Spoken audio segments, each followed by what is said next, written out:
প্রয়োজনে আমরা দেশের জন্য আমাদের জীবন উৎসর্গ করতে রাজি। যদি আমাদের ডাকা হয় আমরা হাসি মুখে আমাদের দেশের জন্য যুদ্ধে যেতে প্রস্তুত। হিন্দুরা অনেক ধৈর্য দেখিয়েছে, এবার পাকিস্তানকে ছাড় নয়। পাকিস্তানকে খতমের একেবারে হুঙ্কার প্রাক্তন সেনাকর্মীর। এক অনুষ্ঠানে এসে বিস্ফোরক প্রাক্তন জওয়ানেরা। কি বলছেন প্রাক্তন জওয়ান, শোনাবো আপনাদের। हमारी बहन बेटियों का जिस तरीके से सिंदूर पाकिस्तानी परस्त आतंकवादियों ने पहुंचा था उनके पतियों की हत्या करके, उसी सापेक्ष ऑपरेशन सिंदूर नाम देके आज वही सिंदूर पाकिस्तान में आतंकवादियों का पाकिस्तान का काल बनके कहर ढा रहा है।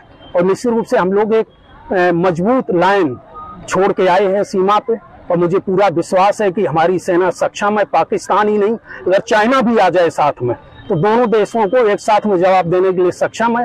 और अगर जरूरत पड़ती है तो हम पूर्व सैनिकों की, तो हम सभी पूर्व सैनिक पुनः सेना में जाकर सीमा पे युद्ध लड़ने के लिए तत्पर हैं और तैयार हैं। क्या लगता है इस समय जो भारत देश पाकिस्तान में काफी आक्रमण कर रहा है, लगता है दुश्मन को आगे कोई उम्मीद जग रही होगी? नहीं, निश्चित रूप से दुश्मन इस समय भयभीत है और उसको भयभीत होना चाहिए।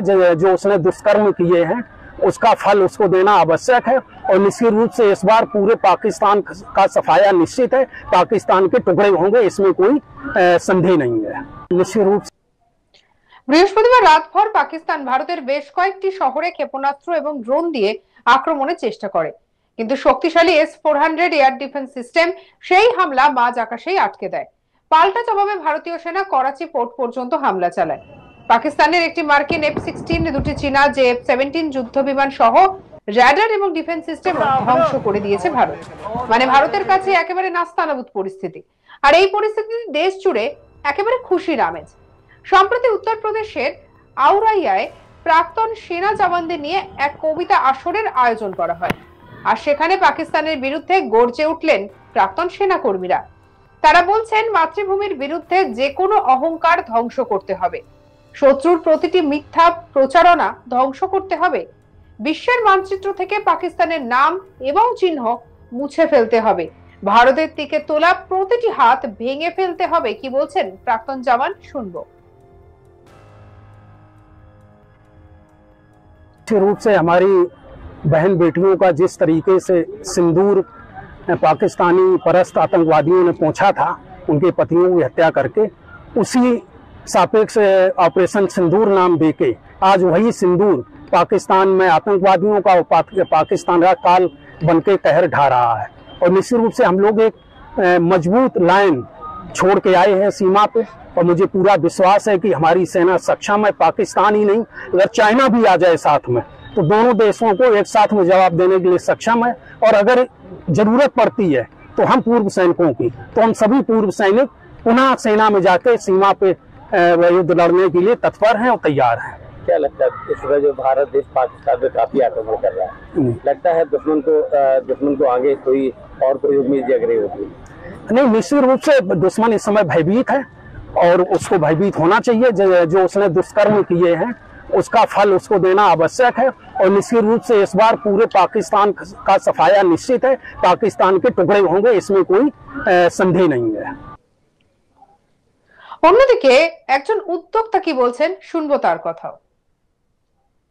बिल्कुल हम ये मान के चलते हैं कि जितना भी आतंकवाद हिंदुस्तान में हुआ वो सब पाकिस्तान प्रायोजित आतंकवाद है।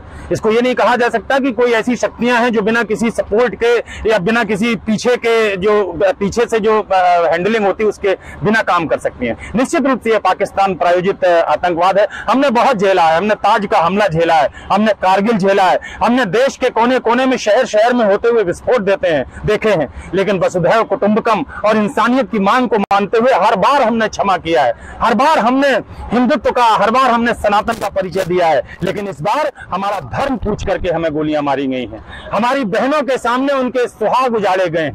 अब हमारे धैर्य की पराकाष्ठा हो चुकी थी। पूरा देश चाह रहा था कि अब पाकिस्तान पर ऐसा हमला हो कि आने वाली सदियां याद रखें कि किसी देश ने उन पर हमला किया था। और मैं आभारी हूं, हमारे बहुत सारे पूर्व सैनिक यहां बैठे हुए हैं, इन सबका ये मन था कि अब एक ऐसा हमला होना चाहिए कि पाकिस्तान उनको सदा याद रखे। একজন প্রাক্তন সেনাকর্তা জানান, এটা সবে আমাদের শুরু। আমরা প্রথমে মিলিটারি উপরে হামলা করিনি, সেখান থেকে জিহাদিরা ট্রেনিং নিয়ে আসতো, সেই সমস্ত জায়গায় প্রথমে আক্রমণ করা হয়েছে। এটা কোনো বড় আক্রমণ নয়, কি বলছেন প্রাক্তন সেনাকর্তা, শুনবো। ये हमारी शुरुआत है, जैसा हमारे ये शुक्ला साहब ने बताया है कि बहुत सही तरीके से किया स्टार्ट। सबसे पहले हमने मिलिट्री पे आक्रमण नहीं किया है, जो वहाँ से जहाँ से ये तैयार होके आते थे उग्रवादी, उन जगह पर और उनकी खत्म करने के लिए पहले 9 जगह जो आक्रमण किया था वो किया है। अब हमारे पूरे देश में फैला रहा है, जहाँ जहाँ हमको जरूरत पड़ रही है, यहाँ से लाहौर तक वहाँ हमारे आक्रमण हो रहे हैं। और ये शुरुआत है, ये कोई बड़ा आक्रमण नहीं है, ये शुरुआत है और आगे जरूरत पड़ती जाएगी वैसे हमारे फोर्स बढ़ते जाएंगे और आगे हम उनको बिल्कुल ध्वस्त कर देंगे। প্রয়োজনে আমরা আমাদের দেশের জন্য জীবন উৎসর্গ করতে রাজি। যদি আমাদের ডাকা হয় আমরা হাসি মুখে আমাদের দেশের জন্য যুদ্ধে যেতে প্রস্তুত। হিন্দুরা অনেক ধৈর্য দেখিয়েছে, এবার পাকিস্তানকে ছাড় নয়, পাকিস্তানকে খতমের হুঙ্কার একেবারে প্রাক্তন সেনাকর্তার। এক অনুষ্ঠানে এসে বিস্ফোরক প্রাক্তন জওয়ান, কি বলছেন শুনবো। बहन बेटियों का जिस तरीके से सिंदूर पाकिस्तानी परस्त आतंकवादियों ने पहुंचा था उनके पतियों की हत्या करके, उसी सापेक्ष ऑपरेशन सिंदूर नाम देके आज वही सिंदूर पाकिस्तान में आतंकवादियों का पाकिस्तान का काल बनके कहर ढा रहा है। और निश्चित रूप से हम लोग एक मजबूत लाइन छोड़ के आए हैं सीमा पे और मुझे पूरा विश्वास है कि हमारी सेना सक्षम है। पाकिस्तान ही नहीं, अगर चाइना भी आ जाए साथ में तो दोनों देशों को एक साथ में जवाब देने के लिए सक्षम है। और अगर जरूरत पड़ती है तो हम पूर्व सैनिकों की, तो हम सभी पूर्व सैनिक पुनः सेना में जाकर सीमा पे युद्ध लड़ने के लिए तत्पर हैं और तैयार हैं। क्या लगता है इस समय जो भारत देश पाकिस्तान में काफी आक्रमण कर रहा है, लगता है दुश्मन को आगे कोई उम्मीद जग रही होगी? नहीं, निश्चित रूप से दुश्मन इस समय भयभीत है और उसको भयभीत होना चाहिए। जो उसने दुष्कर्म किए हैं उसका फल उसको देना आवश्यक है। और निश्चित रूप से इस बार पूरे पाकिस्तान का सफाया निश्चित है, पाकिस्तान के टुकड़े होंगे, इसमें कोई संदेह नहीं है।